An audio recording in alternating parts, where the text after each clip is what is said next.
تو ہو سکتا ہے کہ ایک شخص جو ہمارے سابق علماء نے لکھ دیا کہ یہ چیز شرک، یہ چیز شرک، یہ چیز شرک، یہ چیز شرک، آج سے 500 برس پہلے کا انسان بڑے سے بڑا عالم دین اپنے زمانے کے شرک کو پہچان کر تو لکھ سکتا ہے، اس سے تو آپ بچ رہے ہیں۔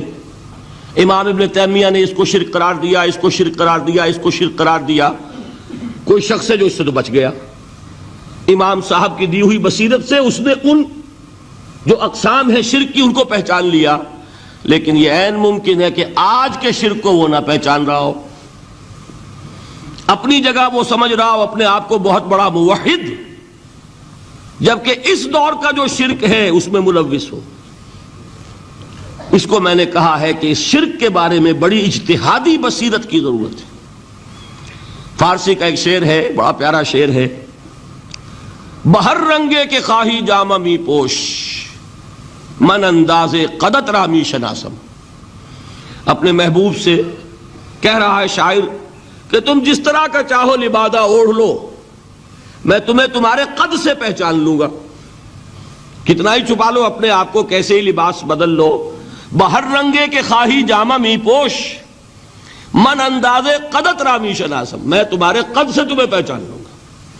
یہ اگر بصیرت نہ ہو کہ شرک کو اس کے قد سے پہچان سکیں آپ، اس کے لیے ضرورت ہے اصولوں کی۔ دیکھیے جس طرح الجبرا کے اصول ہوتے ہیں، فارمولہ ہے، فارمولہ ہاتھ میں آ گیا، مسئلے حل کرتے چلے جا رہے ہیں، آپ اپلائی کرنے کی دیر ہے فارمولے کی۔ اگر آپ نے صرف گنتی کر کے کسی زمانے کے شرک وہ تو سمجھ لیے، لیکن وہ بصیرت باطنی حاصل نہیں ہوئی، اجتہادی بصیرت، وہ اصول ہاتھ میں نہیں آئے کہ جس سے آپ پہچان سکیں، تو ہو سکتا ہے کہ اس دور کے شرک کو آپ نہ پہچان سکیں۔ اس کے لیے ضرورت ہے کہ اصل اصول ہاتھ میں آ جائیں تاکہ ان اصولوں کو اپلائی کریں۔ ایک بات مجھ سے اور سن لیجئے، میرا اپنا یہ تاثر ہے، ہمارے دین میں خیر، بھلائی، نیکی، چاہے وہ نظریے کی ہو، علم کی ہو، عقیدے کی ہو، عمل کی ہو، اخلاق کی ہو، وہ سب کیا ہے؟ وہ توحید ہی کے شجرہ طیبہ کی شاخیں ہیں۔ اور شر، برائی، گمراہی، خیالات کی ہو، نظریات کی ہو، علم کی ہو، عقیدے کی ہو، عمل کی ہو، اخلاق کی ہو، سب کے ڈانڈے شرک کے شجرہ خبیثہ سے ملتے ہیں۔ اس شجرہ خبیثہ کے برگوبار ہے جو بھی برائی ہے، عمل کی یا علم کی، اور اس شجرہ طیبہ کے برگوبار ہے جو بھی خوبی ہے، عمل کی یا عقیدے کی۔ یہ میرا تاثر ہے، اور جب تک اس انداز میں وہ آپ کو اندرونی رشتے ظاہر نہیں ہوں گے، آپ پر منکشف نہیں ہوں گے، وہ اجتہادی بصیرت جو ہے پیدا نہیں ہو سکے گی۔ اب آئیے ایک اور بات دیکھیے، شرک میں اور الحاد میں کیا فرق ہے، یہ بھی ہم نہیں سمجھتے۔ الحاد، مادہ پرستی، وہ کیا ہے؟ ایتھیزم، کسی بھی خدا کا انکار۔ ہمارے آج کے دور کی سب سے بڑی گمراہی یہ ہے۔ شرک کیا ہے؟ خداؤں کو ماننا۔ یہ کیا ہے؟ تھیزم ہے، لیکن پولی تھیزم ہے۔ توحید کیا ہے؟ مونو تھیزم ہے، ایک خدا کا ماننا۔ لیکن شرک کے اندر ایک اور حقیقت کو پہچان لیجئے، شرک میں ہمیشہ ٹاپ پر ایک خدا کو مانتے ہیں، باقی سارے خدا نیچے ہوتے ہیں، اوپر جا کر وہ توحید ہوگی ہمیشہ۔ کوئی مشرکانہ نظام ایسا نہیں ہے جو ٹاپ پر جا کر توحید نہ بن جائے۔ دیکھیے ہندو دیویاں، دیوتا بے شمار، لیکن مہادیو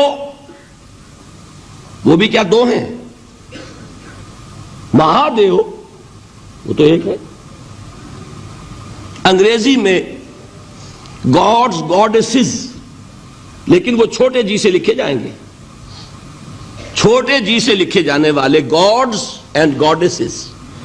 رومن مائتھولوجی ہو، گریک مائتھولوجی ہو، ان دیویوں دیوتاؤں کے نام ہی آپ نہیں یاد کر سکتے، لیکن گاڈ بڑے جی سے، وہ ایک ہے کہ نہیں؟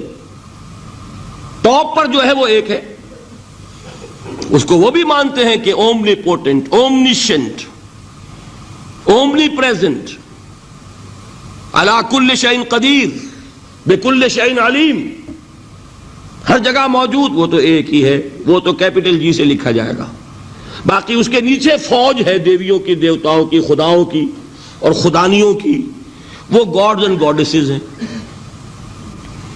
عرب میں کیا تھا؟ میں نے پہلے آپ کو وہ دو مثالیں دے دی ہیں، تیسری اور ایران کی لے لیجئے، خیر کا خدا اور شر کا خدا اور، ایک یزداں ایک اہرمن، ٹھیک، سنویت ہو گئی نا، دو خداؤں کو مانا، لیکن وہی ہیں جو خدائے خدائے گاں، خداؤں کا خدا، اس کو ایک ہی مانتے ہیں۔ یہی معاملہ عرب میں تھا، اللہ وہ ایک ہی تھا ان کے ہاں۔ قرآن میں آتا ہے ان سے پوچھئے وَلَئِن سَأَلْتَهُم مَّنْ خَلَقَ السَّمَاوَاتِ وَالْأَرْضَ لَيَقُولُنَّ اللَّهُ، جب ان سے کہا جاتا ہے کہ کس نے پیدا کیا آسمان اور زمین کو، یہ فوراً کہیں گے اللہ نے۔ فَأَنَّىٰ يُؤْفَكُونَ، تو یہ ماننے کے بعد کدھر جا رہے ہیں؟ وہ کیا کہتے تھے کہ وہ بڑا اللہ تو ایک ہی ہے، لیکن چھوٹے آلہہ ہیں۔ آلہہ اور اللہ میں وہی فرق ہے جو کیپٹل جی کا گاڈ اور چھوٹے جی سے گاڈز اینڈ گاڈیسز، وہی فرق ہے کہ جو مہادیو اور دیویوں اور دیوتاؤں میں ہے، وہی وہاں تھا اللہ، وہ ایک اور سپریم، سب سے بالا تر، اس سے اوپر کوئی نہیں، تخلیق میں اس کا کوئی ساجی نہیں، لیکن اس نے کچھ آلہہ ہیں جنہیں کچھ اختیارات تقسیم کیے ہوئے ہیں، کچھ اس کے لاڈلی ہستیاں ہیں جو سفارش کر سکتی ہیں۔ بس یہ شرک تھا مشرکین مکہ کا، بات سمجھ رہے ہیں؟ اس کا جائزہ لیں گے تو آپ کو، اور جو آج شرک کی اقسام میں بیان کروں گا اس کو ہاتھ میں لیں گے تو کسی موحد کا تلاش کرنا مشکل ہو جائے گا۔ ڈھونڈ اب ان کو چراغ رخ زیبا لے کر، آج جن کا نام مسلمان ہے ان کی اکثریت کسی نہ کسی نوع کے شرک میں مبتلا ہے۔ اب آئیے اقسام شرک۔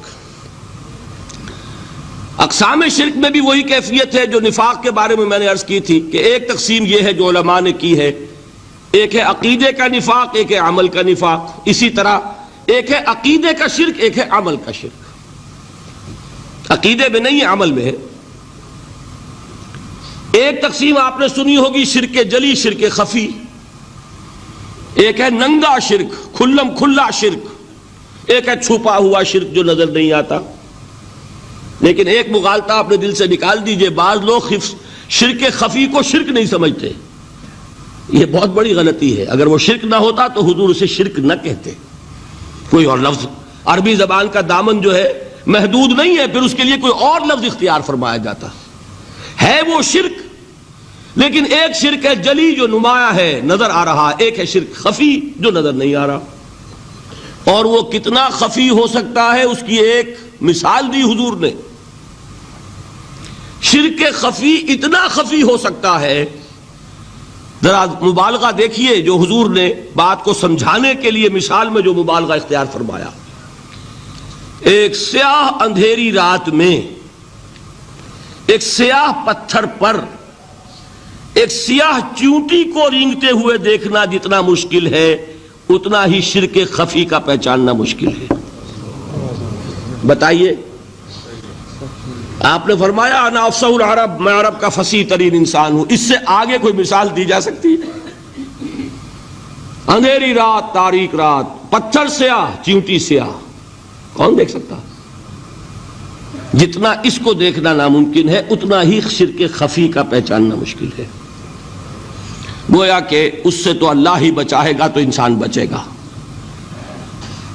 ایک آخری بات تمہیداً اور عرض کر دوں، پھر میں چلوں گا اقسام پر۔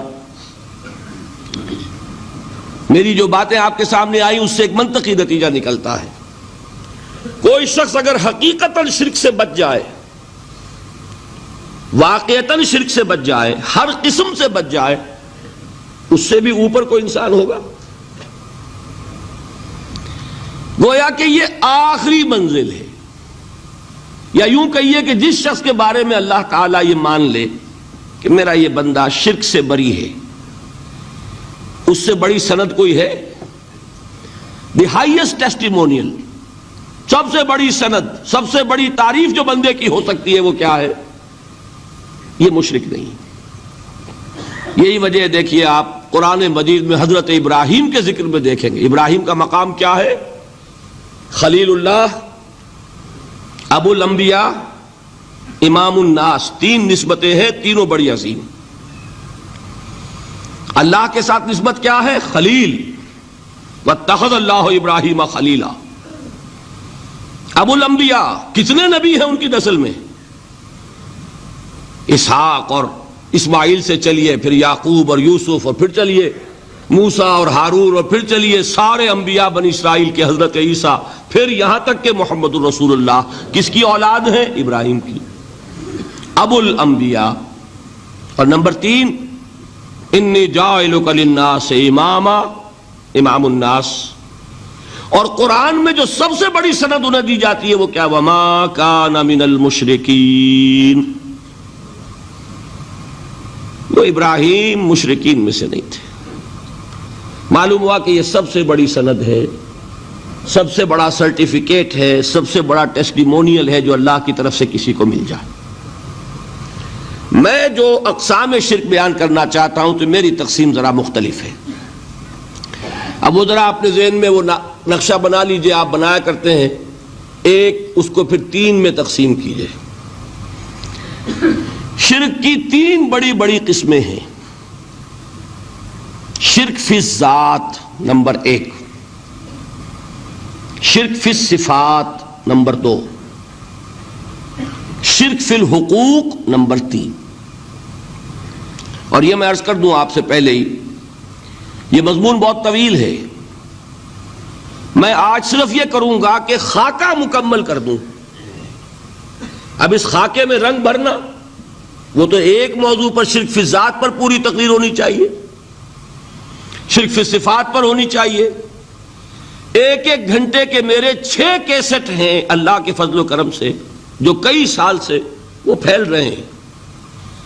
6 گھنٹے میں نے ان چیزوں کو بیان کیا، وہ موجود ہوں گے، لیکن آج وہ خاکہ ذہن میں بنا لیجئے، اور کچھ آپ کو الجبرے کے فارمولے ہاتھ میں آ جائیں تاکہ خود آپ میں صلاحیت پیدا ہو جائے پرکھنے کی کہ اس فارمولے کو اپلائی کر کے دیکھ لیں یہ شرک ہے یا نہیں۔ یہ 2 کام تو میں انشاءاللہ آج کر دوں گا، آپ مطمئن رہیں۔ باقی یہ کہ تفصیل، وہ تو ہر سلسلے میں تفصیل پھر بہت ہوگی، وہ شوق ہو تو وہ کیسٹس آپ سنیے۔ تو 3 تقسیمیں ہو گئی۔ شرک فی الذات، اللہ کی ذات میں کسی کو شریک کر دینا، یہ سب سے زیادہ نمایاں، سب سے زیادہ جلی، سب سے زیادہ عریاں، اور اللہ تعالیٰ کو سب سے زیادہ مبغوض اور ناپسند شرک ہے۔ شرک فی الصفات نمبر 2، یہ ایک علمی مسئلہ ہے جس میں آدمی ٹھوکر کھا جاتا ہے اگر محتاط نہ ہو، بڑے سے بڑے آدمی کو ٹھوکر لگ جائے گی۔ اس کا میں فارمولہ صرف آپ کو دوں گا، وہ ذہن میں رکھ لیجئے، پھر جہاں چاہیں اپلائی کیجئے، انشاءاللہ تعالی آپ کو ٹھوکر نہیں لگے گی۔